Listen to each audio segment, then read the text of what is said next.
청취자 여러분들을 여의도 정치로 안내해드리는 시간이죠. 여의도 인포메이션 문화일보 이은지 기자와 함께합니다. 어서 오세요. 안녕하세요. 네, 추석 연휴를 앞둔 오늘 여야 지도부가 명절 민심 잡기에 나섰어요. 국민의힘은 서울역, 민주당은 용산역에서 귀성객들을 만났는데요.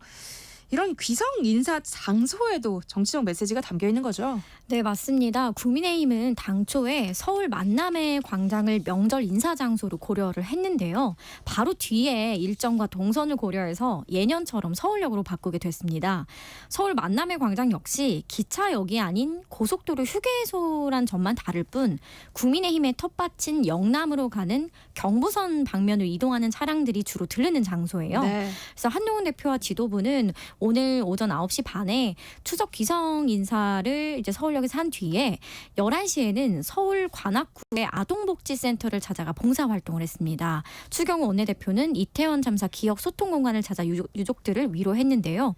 한동훈 대표는 이날 추석 인사 영상을 유튜브에 올렸는데요. 내용을 보면 동료 시민과 격차 해소를 강조했습니다.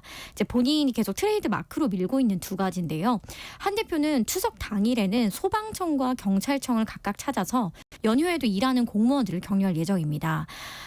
반대로 민주당 지도부는 오늘 오전 9시 호남선으로 가는 이제 용산역으로 추석 귀성 인사를 나갔습니다. 어깨띠에는 국민 건강 민생 회복이라는 글귀를 넣었는데요.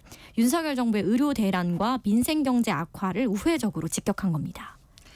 오늘 윤석열 대통령 지지율이 취임 후 최저치를 기록했다는 여론조사 결과가 나왔어요. 여당인 국민의힘 지지율도 동반 하락했다고요. 네, 맞습니다. 추석 연휴를 앞두고 의료 대란 우려가 커지면서 의정 갈등 장기화에 따른 부정적 여론이 영향을 미친 것으로 보입니다. 한국갤럽이 지난 10일부터 12일까지 전국 성인 남녀 1,002명을 대상으로 조사한 결과 윤석열 대통령의 직무수행 긍정평가는 20%, 부정평가는 70%로 나타났습니다. 부정평가 이유로는 의대 정원 확대가 18%로 가장 높았는데요. 긍정평가 이유로도 외교가 15%, 의대 정원 확대가 14%로 상위에 올랐습니다. 부정과 긍정평가 이유로 정부의 의료개혁이 나란히 꼽힌 건데요. 국민의힘 지지율도 윤석열 정부 출범 후 최저치를 찍으면서 동반 하락했습니다. 한동훈 대표의 국민의힘도 윤석열 정부 지지율과 연동됐다고 보여지는데요. 국민의힘 지지율은 28%로 직전 조사 대비 3%포인트 하락했고요. 임기 중반에 20%대 벽이 무너질 수 있다는 우려가 여당 내에서도 커질 것으로 전망이 됩니다. 이번 조사는 95% 신뢰 수준의 표본오차 플러스 마이너스 3.1%포인트고요. 무작위 추출된 무선전화 가상번호의 전화조선 인터뷰 방식으로 진행이 됐습니다. 응답률은 10.4%고 자세한 내용은 중앙선거 여론조사 심의위원회 홈페이지를 참조하시면 됩니다. 부정평가 이유로 의대 정원 확대를 꼽은 응답자가 가장 많았던 거잖아요. 이렇게 되면 정부 여당이 여야 의정 협의체를 더욱 서두르지 않을까요? 네, 맞습니다. 지금 이제 한동훈 대표는 어떻게든 추석 밥상에 여야 의정 협의체를 올려놔서 중재자, 해결사로서의 면모를 부각하고 싶은 의지가 굉장히 강한데요. 지금 이제 전위교협 이라든지 여야 의정 협의체에 참여하겠다고 한 단체들은 원래부터 정부의 의대 증원에 찬성했던 곳이기 때문에 전공의들이 참여하지 않았는데 의사단체 일부와 이걸 먼저 띄운다는 건 어불성설이 아니냐라는 지적이 나오고 있습니다. 오늘 오후에 의협에서 이제 3시에 기자회견을 열고 여야 의정 협의체 참여 여부를 발표할 예정인데요. 그 결과에 따라서도 추석 전에 띄울 수 있을 것이냐 마느냐 그게 좀 결정될 것 같습니다. 근데 민주당이 미온적 입장을 보이고 있어요. 그래서 의협이 설사 들어온다 해도 민주당이 들어올 것이냐 이게 또 문제입니다. 민주당은 어제 25년도 의대 정원을 정부가 양보해야 한다라는 입장을 내면서 의사단체뿐만 아니라 야당을 테이블에 앉히는 게 더 힘들어지는 상황입니다. 그러니까 의료계가 여야 의정 협의체 참여 조건으로 요구하는 게 2025학년도 의대 증원 백지화 문제인데 이 문제에 있어서는 정부와 여당의 입장이 또 다르잖아요. 네, 맞습니다. 어제 고위당정협의회에서 한덕수 국무총리와 한동훈 대표가 이 문제로 이견차를 보였는데요. 한동훈 대표는 25년도 의대 증원 논의를 전공의들이 요구하고 있기 때문에 논의 테이블에 다 올려서 이야기할 수 있다고 열어두자라는 것이고요. 한덕수 국무총리는 25년도 의대 증원 논의는 끝난 것으로 더는 논의할 수 없다라고 팽팽히 맞섰습니다.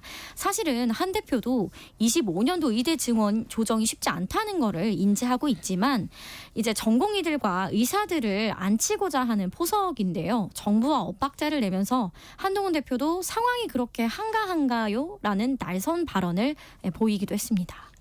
그러니까 한동훈 대표는 협의체 구성에 의제나 전제 조건은 없다면서 중재자 역할을 자처하고 있는데 이 윤 대통령의 비공개 만찬에 초대받지 못한 것으로 알려지면서 당정 갈등의 앙금이 남아있는 게 아니냐 이런 지적도 나오고 있어요. 실제 분위기는 어때요? 당정 갈등의 앙금은 없어질 수가 없는 단계에 와 있고요. 윤석열 대통령과의 비공개 만찬이 이른바 번개에 의해서 이제 당일 갑자기 잡혔다고 해요. 그럼에도 불구하고 한동훈 대표를 배제하고 의정 갈등 이야기를 나눈 것은 분명히 당정 갈등, 당정 간 불통으로 비춰질 수밖에 없습니다. 한 대표가 이 만찬 바로 다음 날 기자들의 질문에 저는 모르는 일이라 답할 수가 없다라고 한 것도 대통령실을 우회적으로 겨냥을 한 것인데요. 지금 여야 의정 협의체에 사실상 정부가 적극적으로 나서지 않는 것도 윤 대통령과 한 대표 간 갈등이 무관치 않다라는 해석입니다.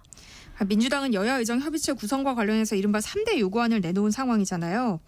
이게 받아들여질 가능성도 현재로서는 거의 없어 보이죠? 네, 요구한 세 가지가 의제 제한 없는 논의, 합리적 추계를 통한 2026년 정원 결정, 그리고 대통령의 사과와 책임자 문책인데요. 이 마지막 이 대통령의 사과와 책임자 문책, 이 부분은 절대 동의를 할 수 없다는 게 정부 입장입니다. 이제 한 여권 관계자는 대통령은 아마 복지부 장차관이 일을 굉장히 잘하고 있다고 보더라라고는 말을 하더라고요.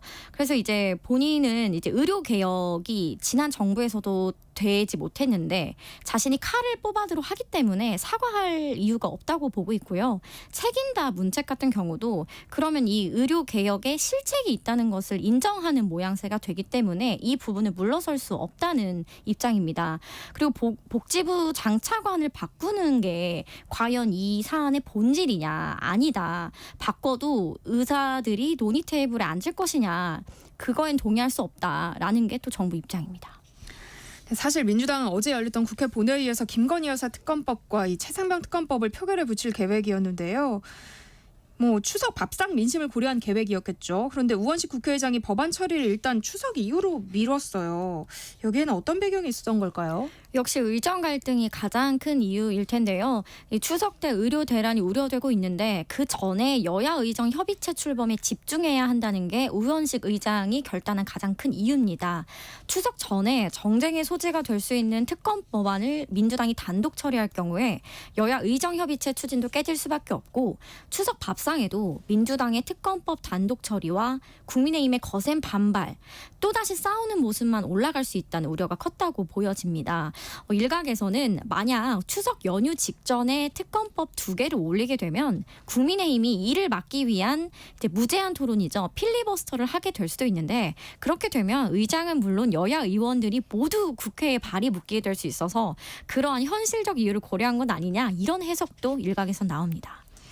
네, 지금 정치권에서는 김건희 여사의 공개 행보를 두고 논란이 이어지고 있습니다. 특히 지난 10일 김건희 여사가 이 마포대교를 도보 순찰한 것을 두고 여당 내에서도 비판의 목소리가 나오고 있는데요. 지금 정치권 분위기는 어떤가요? 이게 타이밍이 조금 공교로웠던 게 검찰 수사심의위원회가 최근 김건희 여사의 명품 가방 수수 의혹에 대해 불기소 권고를 한 이후에 마포대교 도보 순찰을 나간 겁니다. 네. 이미 여론이 굉장히 좋지 않은 상황에서 너무 이르게 공개 행보에 나섰다라는 지적이 많은데요. 여당 내에서도 이 명품 가방을 받는 영상을 수많은 국민들이 직접 봤는데 이 불기소 권고에 대한 여론이 어떻게 좋을 수가 있겠느냐. 이러한 상황에서 마치 이른바 족쇄를 벗었다는 듯이 바로 공개 행보에 나선 것은 적절하지 못했다는 평가가 지배적입니다. 이런 상황을 대통령실이 모르진 않았을 것 같은데요. 이렇게 김건희 여사가 최근 들어서 공개 활동을 크게 늘리고 있는 배경은 뭘까요? 윤석열 대통령 부부가 19일부터 22일까지 체코를 시작으로 다시 전면적인 외교 행보에 나설 예정이라고 합니다. 이러한 공식 행보에 나서기 전에 워밍업을 하는 이제 준비 과정으로 보여지고요. 검찰 수사심의위에서도 불기소 권고를 했고 또 이 부속실 설치를 추진하고 있기 때문에 공개 행보에 문제가 없다고 판단한 것으로 보입니다. 하지만 여당 내에서도 이러한 행보를 두고 답답해하는 분위기는 분명히 있습니다. 네, 시선을 좀 돌려보겠습니다. 민주당 이재명 대표가 최근 김종인 전 국민의힘 비상대책위원장 그리고 이상돈 전 의원을 잇따라 만나서 만찬 회동을 했어요. 이 대표가 식사 정치에 나선 배경은 뭘까요? 김종인 전 국민의힘 비대위원장은 범여권으로 분류가 되고요. 이상돈 전 국민의당 의원은 중도로 분류가 됩니다. 결국 외연 확장에 방점을 둔 행보입니다.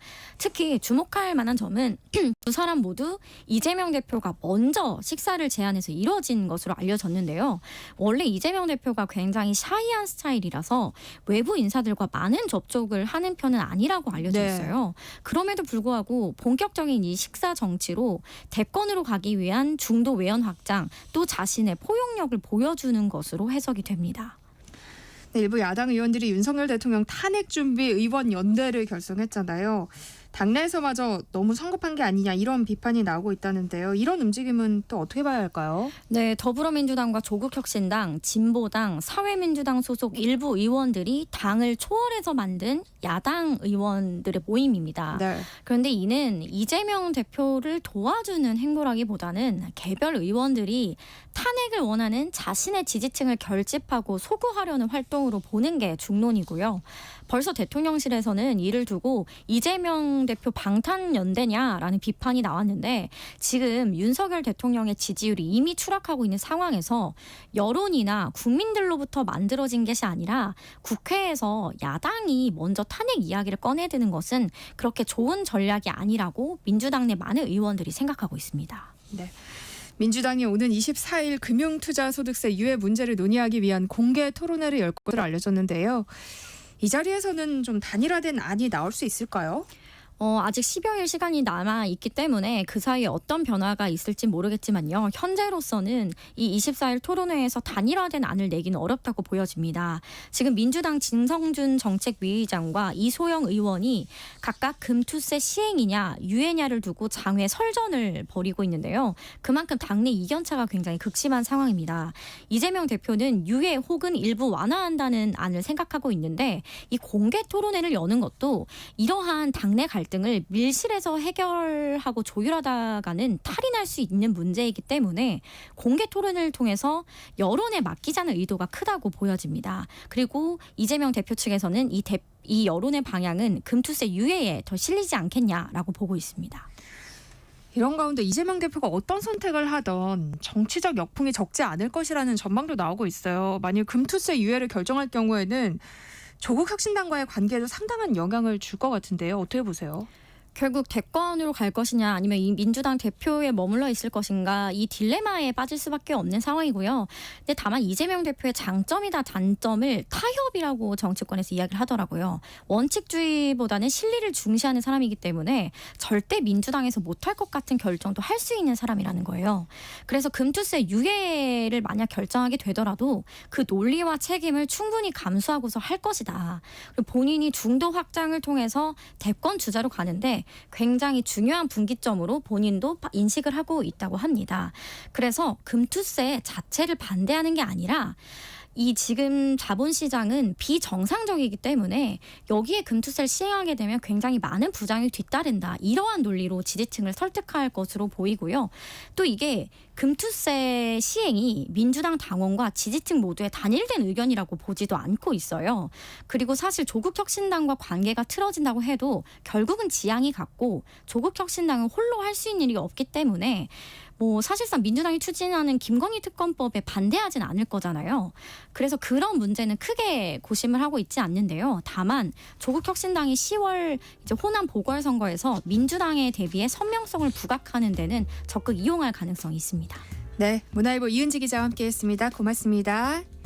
네, 1부 순서 여기서 마무리하고요. 저도 잠시 후 2부에 다시 돌아올게요.